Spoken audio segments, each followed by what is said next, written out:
It's not supposed to look like that. Well, a part of my town made the news last night for some pretty bad flooding, damage that happened from that flooding. So let's go check it out. I've talked to you guys about the importance of turn around, don't drown, not driving through floodwaters.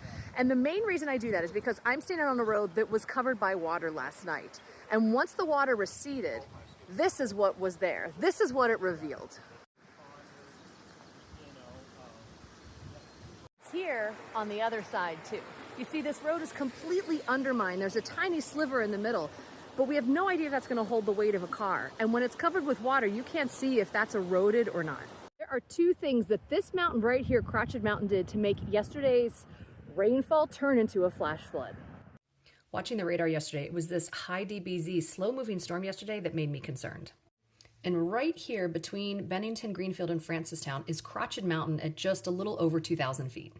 You see, as a cloud rolls along here and you have a major elevation change, as the cloud comes along, it's got to go up and over too. You'll get some compression in the atmosphere, but let's just modestly say that cloud had to go up an extra 1,000 feet as it went over Crotched Mountain.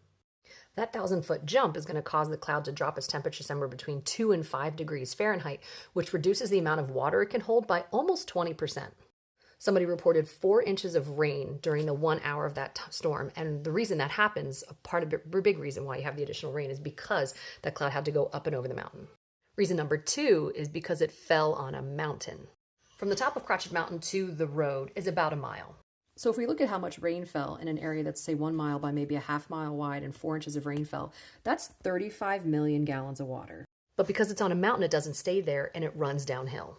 So once all that rain runs down to the road, and let's say we give it a 1/4 mile swath, so a 1/4 mile by half mile, the damage that happens down there is the equivalent as if 16 inches of rain had fallen.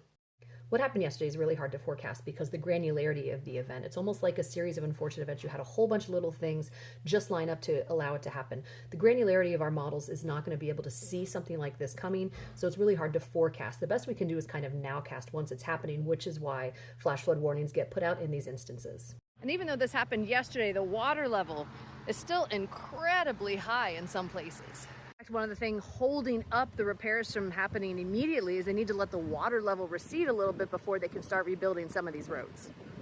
Here's a few more videos of what the area looks like right now.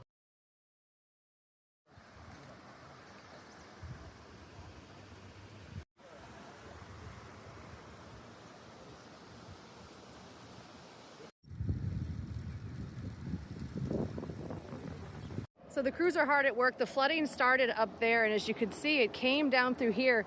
And as far as you can see, there's washouts and debris. In fact, you can see the path through the woods that this short-term river ended up making from the flash flood.